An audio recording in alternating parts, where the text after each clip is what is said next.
Traveling overseas are being urged to be extra careful. The State Department has issued a worldwide security alert over potential demonstrations against Americans and U.S. interests abroad.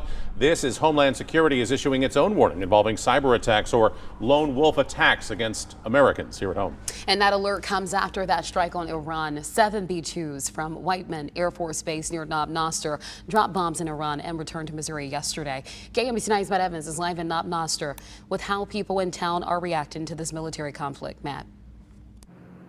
Yeah, Bree, the people we talked to here in Nob Noster today certainly had their eyes to the sky and say that they were very proud of what the folks did at Whiteman Air Force Base. They say they support their military neighbors here and they're glad to have them as part of their community.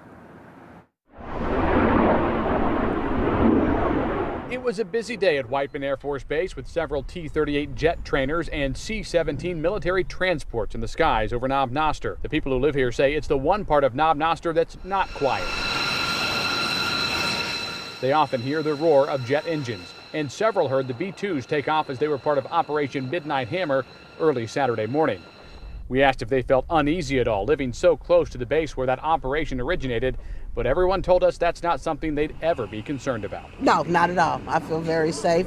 I have a bunch of Air Force men that are my neighbors, and they're very nice and very respectful, and I like them a lot. Not really. I mean, you know, around here there's a bunch of farm boys like us, and, you know, we'll get our hands dirty with them too if they need it, but no, I'm not too worried about it. These residents also talked about how proud they are of their military neighbors, and that sense of pride in the B-2 bomber can be seen on signs all over town.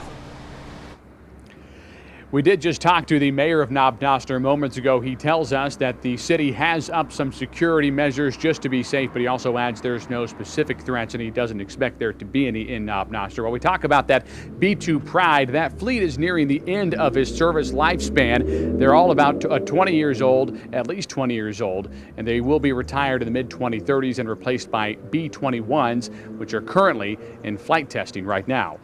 Live in Nob Noster, Missouri, Matt Evans, KMBC 9 News. Matt, thank you. Those B-21s will be stationed at Whiteman and an Air Force base in Texas and South Dakota.